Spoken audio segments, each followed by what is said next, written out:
Welcome to your channel ABCD Education, that is anybody can download education. Today we are discussing about that how can train run with single wire. Train की जो three phase की जो motor होती है, three phase की motor एक ही wire से कैसे चल जाती है, जबकि उसके ऊपर एक ही जो वायर लगा रहता है उसी एक ही वायर से कैसे चल जाती है। जनरली हम घर में जो देखते हैं, कूलर हुआ, टीवी हुआ, फ्रिज हुआ, जितने भी इक्विपमेंट अपने घर में रखे रखे रहते हैं, उनके अंदर दो वायर होते हैं, एक लाइन वायर होता है, एक रिटर्निंग वायर होता है, जिसको न्यूट्रल वायर भी बोलते हैं। जबकि जो ट्रेन होती है, ट्रेन के अंदर जो सप्लाई दी जाती है वो एक ही टर्मिनल से, एक ही वायर से दी जाती है। तो ट्रेन के जो अंदर जो थ्री फेज की जो मोटर लगी हुई थी, वो थ्री फेज की मोटर एक ही वायर से कैसे चल जाती है। देखते हैं ट्रेन का सप्लाई सिस्टम किस प्रकार का होता है। Before going to discuss the train supply system, we have to understand the basic difference in between the voltage and current.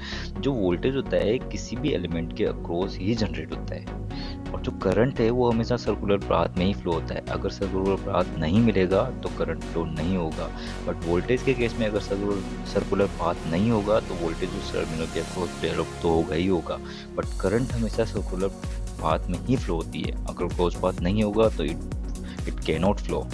ठीक है। No, this is the basic schematic diagram of train supply system. Train को जो supply दी जाती है वो 25 kilovolt के sub station के द्वारा दी जाती है। तो यहाँ पर ट्रेन का ये जो 25 किलोवोल्ट का सब स्टेशन है, इसको अपन एज ए सोर्स मान लेते हैं। ये इस सोर्स से डायरेक्टली हॉरेड ट्रांसमिशन लाइन को दी जाती है सप्लाई, फिर उसके बाद पेंटोग्राफ को दी जाती है, पेंटोग्राफ से सिंगल फेज ट्रांसफार्मर को दी जाती है, और सिंगल फेज ट्रांसफार्मर का जो प्राइमरी वाइंडिंग का सेकेंडरी टर्मिनल है वो डायरेक्टली ग्रिड से कनेक्टेड होता है। वोल्टेज जो होता है ये 25 किलोवोल्ट का, ये 25 किलोवोल्ट का वोल्टेज डायरेक्टली इसके अक्रॉस इंड्यूस हो जाता है, और ये सेम टू सेम इधर इंड्यूस हो जाते हैं with the help of mutual induction. ठीक है। एंड करंट, जो करंट होती है 25 किलोवोल्ट सब स्टेशन से फ्लो होती है, वो ओरेड ट्रांसमिशन लाइन में जाती है, फिर उसके बाद पेंटोग्राफ में जाती है, फिर सिंगल फेज ट्रांसफर की प्राइमरी वाइंडिंग में जाती है, फिर व्हील में जाती है, उसके बाद ट्रैक में जाती है, उसके बाद में ग्राउंड होके रिटर्न हो जाती है सब स्टेशन में। तो इस तरह से ट्रेन की में करंट फ्लो होती है, और जो वोल्टेज वो डायरेक्टली प्राइमरी वाइंडिंग के अक्रॉस इंड्यूस हो जाता है। ठीक है। तो आगे का सप्लाई सिस्टम देखते हैं, देखिए किस तरह का होता है ट्रेन के इंजन का। तो ये यहाँ पर जैसे ही ये एसी वोल्टेज इंड्यूस होता है, ये एसी वोल्टेज डीसी में कन्वर्ट कर दिया जाता है आईजीबीटी बेस्ड कन्वर्टर के द्वारा। ठीक है। और जैसे ही आईजीबीटी ये डीसी में कन्वर्ट होता है, डीसी में कन्वर्ट होने के बाद में ये थ्री फेज सप्लाई में कन्वर्ट कर दिया जाता है, थ्री फेज RYB में कन्वर्ट कर दिया जाता है आईजीबीटी बेस्ड इन्वर्टर के द्वारा। तो ये थ्री फेज जो सप्लाई मिलती है, थ्री फेज की सप्लाई से डायरेक्टली इंडक्शन और थ्री फेज की जो इंडक्शन मोटर है वो इजीली रन की जा सकती है। ठीक है। तो यहाँ पर जो स्पीड है ये थ्री फेज इंडक्शन मोटर की, वो कंट्रोल की जा सकती है with the help of 120 F/P। जो F है फ्रीक्वेंसी से इजीली कंट्रोल की जा सकती है। By controlling the frequency of IGBT based inverter, the speed of three phase induction motor is can be easily controlled.